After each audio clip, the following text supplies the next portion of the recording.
Hello hello hello hello. Raj TV समाचार भारत के दर्शकों, हम आज विदिशा के एक जंबार बागरी जो ग्राम है उसमें पहुंचे और हम यहाँ पर देख रहे हैं कि किसानों के द्वारा अपने खेतों में धान बोने के लिए प्रयास किया जा रहा, मतलब तैयारियां प्रारंभ कर दी गई धान बोने के लिए। मेरे पीछे दिखाऊंगा, मेरे साथी दिखाऊंगा, इस तरीके से इनके द्वारा यहाँ पर जो धान बोने के लिए गाड़ा बनाए जाते हैं, गड्ढे तैयार किए जा रहे हैं, इस तरीके से जो काम चल रहा है फिलहाल में। तो यहाँ पर जो खेत है उनकी तैयारी चल रही है और उसी के अंदर इनके द्वारा जो किसान है उनके द्वारा पौध भी लगा दी गई है, तैयारी हो रही है। मैं अभी यहाँ पर जो ग्रामीण और अन्य जगह खेतों में गया था, वहाँ पर पौध तैयार हो रही है। तो यहाँ पर जो जंबार बागरी के जो किसान हैं, मैं उनसे जानना चाहूँगा कि आपके ये कि किसानों के हालात कैसे होते हैं। सबसे पहले मैं बताऊँ, किसान कैसे कैसे अपने जीवन के लिए संघर्ष करता है और हमारे घरों तक जब खाद्य सामग्री पहुँचाता है, गेहूँ की बात कर लें, चावल की बात कर लें, धान की बात, कोई भी चीज़ किस तरीके से पहुँचा, उनके हालात देखिए, हुलिया देखिए किस तरीके से उनके जीता मिट्टी में मिले हुए हैं। पैंट की बात कर लें, मिट्टी में लिए, उनका चेहरा देखे कितना, मतलब इतनी तेज़ धूप पड़ रही है, उसके बाद भी किसान खेत में, ना कोई छतरी है, ना कोई पेड़ की छाया, उसमें बीच खेत में संघर्ष करने का कार्य करता है। उसके बाद कोई फसल तैयार होती है तो लाइट नहीं है सर। तो मैं यहाँ पर जब पहुँचा हूँ तो मैं यहाँ पर देख रहा हूँ कि किसान किस तरीके से मेहनत करता है और उस जो फसल बोने के लिए किस तरीके से वो तैयारी में जुटा हुआ। अब मैं उन किसान जो यहाँ पर जंबार बागरी के जो किसान हैं, जो खेतों में मौजूद हैं, मैं उनसे चर्चा करूँगा कि यहाँ पर किस तरीके की वो तैयारी कर रहे हैं, काय की तैयारी कर रहे हैं और उनको जो तैयारी कर रहे हैं उनको फसल लगाने में किन किन की समस्या का समाधान करता है। बीज की बात कर लूँ, मैं लाइट की बात कर लूँ, या जो भी यहाँ पर सामग्री होती है उसमें किस तरीके से उनको एक संघर्ष करना पड़ता है। जी, क्या नाम है आपका? हुसैन सिंह लोधी। कहाँ रहते हैं आप? चंबार। जंबार में। दादा, क्या काम करते हो आप? खेती। तो अभी क्या कौन सी फसल बोने की तैयारी चल रही है? धान। धान में क्या क्या समस्या है आती है उसमें? सर लाइट की समस्या है, सड़क पर जाने के लिए रास्ता नहीं है। भैया, क्या नाम है आपका? भगवान सिंह पाल। पाल जी, क्या काम करते हैं आप? किसानी करते हैं किसानी सर। काम करते हैं। अभी कौन सी फसल बोने की तैयारी चल रही है? सर धान लगाने, रुपाई करना है, रुपाई की अच्छा, तैयारी तो चल रही है। धान लगाने के लिए हम सबसे पहले किसकी तैयारी करते हैं, क्या तैयारी करते हैं? धान के लिए गड़ा बनाए जाते हैं और नर्सरी डाली जाती है पौध, जो धान की रुपाई, उसके लिए कम से कम विभाग ने 8 दिन से बिजली नहीं दी और जिससे हमारी पौध जलकर भुंज गई है। और के फ़ोन लगाते हैं, उनसे चर्चा करते हैं, फ़ोन नहीं उठाते और इतनी समस्या आ गई, पौध हमारी ख़राब हो चुकी है, जिससे लाखों की पौध है आज वो खेत में रुपाई के लिए, लेकिन वो नष्ट हो गई है। अब हम लेट हो चुके हैं, अब हर डबल से पौध डालना पड़ेगी हमें। और रास्ते की समस्या है, बिजली की समस्या है, मतलब हमें बहुत परेशानी है यहाँ पर खेती करने में। अच्छा, जैसे कि आप लोग धान भी तैयार हो गए, गड्ढे भी तैयार हो गए, अब किस चीज़ का इंतजार है आप?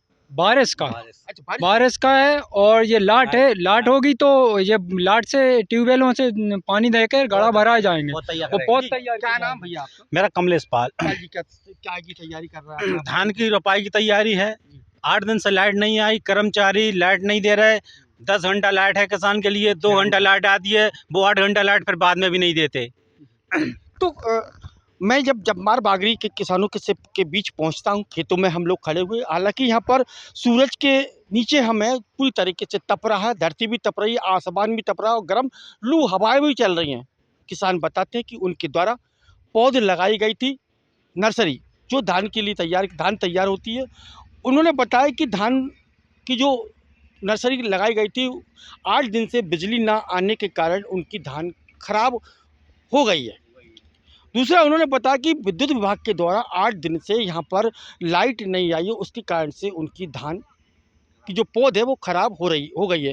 ग्रामीण जन एक तो सड़क, पानी, बिजली, अन्य समस्या से जूझ रहे हैं, उसके बाद भी तपती धूप में खुले आसमान के नीचे लू चल रही है, तापमान अधिक है, धरती भी तप रही है, आसमान भी तप रहा है, उसके बाद भी किसान यहाँ पर अपने जीवन में इतना संघर्ष करता, उसके बाद फसल पैदा करता। सवाल यहाँ पर यह था कि जिला प्रशासन या केंद्र सरकार के द्वारा, कृषि विभाग के द्वारा या कृषि मंत्री के द्वारा तमाम प्रकार की किसानों को सुविधा की बात करते हैं, ये सब केवल कागजों में होती है, केवल मुँह ज़बानी होती है। लेकिन मैं धरातल पर जब देखा यहाँ पर, तो किसान किस तरीके से तपती धूप में यहाँ काम कर रहा है, गड्ढे बना रहा है, ट्रैक्टर चला रहा है और जद्दोजहद कर रहा है, संघर्ष कर रहा है।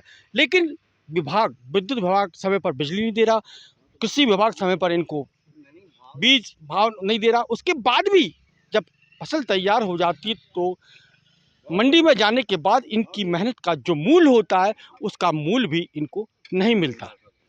सवाल यहाँ पर था कि जब इतने संघर्ष के बाद भी किसान तैयार फसल को मंडी में ले जाता, वहाँ पर मूल नहीं मिलता तो कितना हताश होता होगा, इसका अंदाज़ा आज मैंने यहाँ पर 10 मिनट में लगा लिया। क्योंकि मैं यहाँ जहाँ पहुँचा तपती धूप में, तो बहुत ज़्यादा गर्मी है, लू चल रही है, तपन हो रही है, आसमान खुले आसमान में और धरती भी तप रही है और यहाँ पर लाइट नहीं है, किसान बहुत परेशान है।